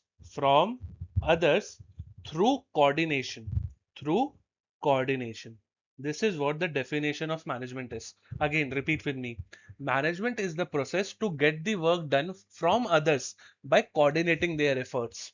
Now, management is a process basically means what? That there is a kind of a interrelated activities. So you have step number 1, 2, 3, 4, 5 and 6. These steps in management, or this particular process in management, is basically, I would say, a 5-step process. You have planning, organizing, staffing, directing and controlling. These different steps are also known as functions of management, right? Understood, my friends? So first is this thing that you have to understand, that management is a process. It includes multiple steps. What are these steps? Planning, organizing, staffing, directing and controlling. And you will not change the order. Planning is first, organizing is second, staffing is third, directing is fourth, and controlling is the fifth one, right? Now see, coming back to the definition, management is a process to get the work done. To get the work done, as in managers will get the work done through multiple different subordinates. Because see, in a company, if you are not doing the work, then you will not receive your salary, isn't it, my friends? So you will have to get the work done through others. Now you are a manager, there is a team of you. So as a manager, you will get the work done from the team which is working with you, or you will get the work done through your subordinates, those different people who are working under your command. So management is not like manager will only do all the work. Management is like a manager will be appointed, and now this particular manager will get the work done by others, right? So therefore in the definition we write it, that management is the process to get the work done from others. Now others are basically your team members, right? And once you are getting the work done, you have to get it through coordination. Coordination basically means teamwork, right? So person A, person B, person C and D, they all who are working in my team, they all have to coordinate in the best manner. Remember, the essence of management, the soul of management is coordination. right? Without coordination, even the companies which are like Reliance will fall. So they have very, very good coordination, and coordination will exist at multiple levels. Like middle level will coordinate with top level, low level will coordinate with middle level. So coordination has to exist at all cost. Understood, my friends? So this is the definition. I hope it is quite clear to you. Now, let's come to the functions, or let's come to these different steps. First is planning. In planning, we all know what we do. We try to set our goals. We try to set our goals, like what we have to do in future. This, my friend, is planning, and planning is the primary function, or you can say primary step, because this is the first step, so we call it as primary, one of the most important step, which has to be taken, then only the process will start. Then you have organizing. Organizing basically means collecting all the resources and bringing them on the table. It basically means synchronization and organization of multiple resources. Suppose in planning, my company told to me that we have to increase the sales by 5% in the next coming 1 year. So we have to increase the sales by 5% in the next coming 1 year. This is the type of an objective. This is the type of an objective which I have set for my company. Understood, my friend? Now, this is where your planning completes because you have set your the objective. Then you move to organizing. In organizing, you will set departments, you will set reporting relationships, you will try to bring all the resources on table. Now you have multiple resources like financial resources, which includes your cash. You also have multiple resources related to the company itself, like what will be the structure of the company, which particular person will be the boss, which particular person will be the subordinate. So all of this is done in organizing. It's like setting your house in order. So you will set a house, right? That the room will come on this particular place. The kitchen will go on the right side. This is where the balcony will come. These are the different type of entrances which I need. So this is known as organizing. You set your house in order. By house, I mean you set your company with all the resources in order, right? And the objective is what? To make sure that the planning objective is met. Now, once your organizing is done, once all the resources are like setted, once all the resources are like in proper order, then you move to staffing. Staffing basically means what, my friends? Putting right person on right job. Suppose in organizing, I have created a new department itself. I have created a new department. Now I will have to put people in this department. Now I have to put peoples in this department. So that I will do under the step of staffing. Right, my friends? So I will be doing recruitment and selection. I will be doing what? Recruitment and selection. Recruitment basically means a positive step. Let people apply.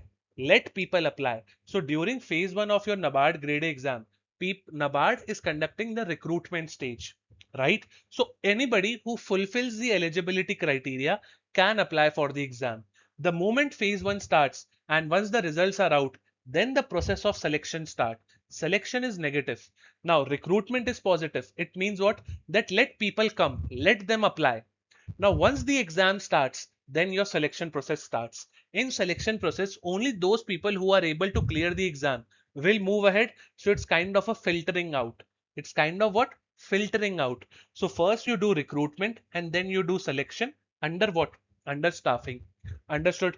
Then we have directing. Directing is known as life spark of business. It is known as executive function of business. It is known as heartbeat of management, right? Why? Because see, till staffing, you are just inviting people, like you are filling your departments, but the actual work has to start. Actual work is yet to start, and this particular actual work will start in your directing. So it's like company will come live from papers to reality, right? So if you see till staffing, you are just doing recruitment and selection, you are just doing hiring of people, but have they started the work? No, right? The actual work starts in directing. Therefore we call it as life spark. It gives the spark to the company. Executive function, because there are multiple leaders over here who will be working, so we call it as what? Executive function.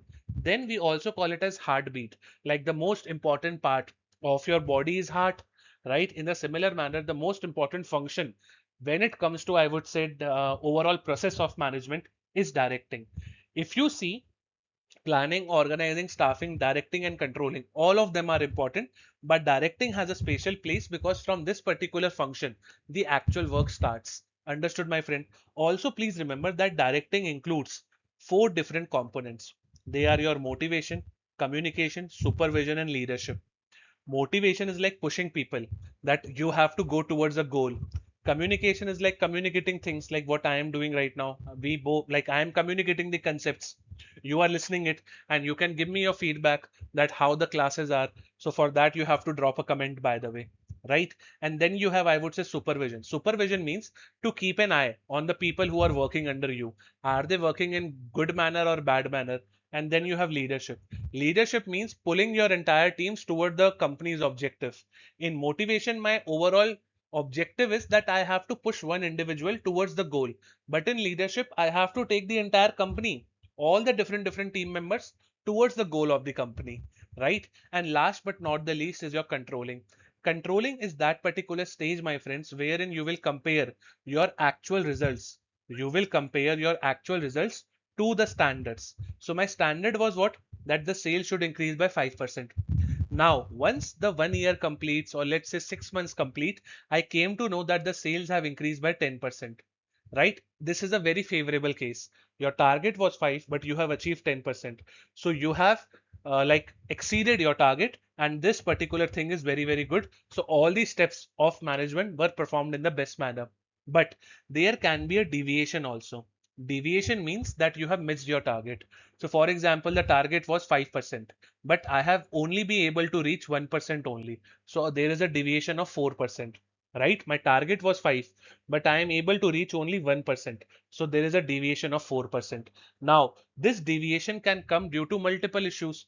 For example, staffing was not proper. So you have recruited, I would say, bad people. Your directing was not good. Your leadership skills was not good, right? So all of this will come under what? I would say proper analysis has to be done, and then only you will be able to identify the correct cause of deviation, right, my friends? So these are the basic steps which you have to remember. And one more thing which you have to remember, that management is a continuous process. Management is a collection of these 5 activities, you can say, right? And this particular process, planning, organizing, staffing, directing, and controlling, is a continuous process. Once your controlling completes, then you are back to planning, right? So it's like 1 year has completed. Now let's set the plan for the next year. So again, the similar story will happen, right? So this is why we say that management is a continuous process. Now, on this slide, I have explained you regarding the meaning of management, the process of management, right? And you have also understood the basic introduction for all the different 5 functions of management. Now I am telling you certain names which are very, very important when it comes to management. First, father of scientific management. Father of scientific management is known as F.W. Taylor. This person has given a lot of principles which says that management should be scientific. It should not be like heuristics, right? Do not have to rules. You do not have to use rule of thumb. You have to use scientific process. So the father of scientific management is F.W. Taylor. Father of modern operational management. Modern operational management, or you can say modern administrative management, is your Henry Fayol. Henry Fayol. Administrative management means what? Like the daily work which will be done in the company, or the father of modern operational management is your Henry Fayol, right? And do remember the father of bureaucratic school of management. Bureaucracy we have understood in today's class itself. So the father of bureaucratic school of management is Max Weber. So these are some popular names that you can remember, right? Now let's move forward in the class. Just one more slide is left, and then we will wind up, right? Let's move forward. Let's complete the lecture with full energy. So let's move forward now. So now, my friends, let's move forward. And now we have to understand certain more concepts of, I would say, management, which are connected to decision making, right? First is MBO. MBO stands for management by objectives. By the way, I hope you know the difference between objective and your, I would say, goals. If you know the difference between objective and goal, pause this video, write it in the comment box. I think we have discussed about objective and goal in the decision making classes itself, right? So we have management by objectives. Management by objective means that make one goal. Now, when you are making this goal, once you are doing the discussion that what should be the goal of the company, let your low level managers, your middle level managers, and your top level managers all contribute to make what this one particular goal of the company. Now everybody in the company will follow this goal. Why? Because low level manager will take the interest of low level people who are working at the lowest level. Middle level managers will take the interest of all the different people who are working on middle manager. Same is with top management also, right? So everybody's interest is taken care of in your management by objectives. So you will get the work done by having one particular goal. It's like participative goal setting. Participative goal setting means what? Let everybody contribute. Suppose in this particular one goal, only top level people are making the entire goal. Then your middle level and your low level people will feel like left out. They will feel like they have not listened to me and they have decided the goal. So why should I work for them? So this is a very bad and an undesirable situation. So what is your management by objectives? That let everybody come, let everybody do their participative goal setting, right? Now MBO was given to you by Peter Drucker.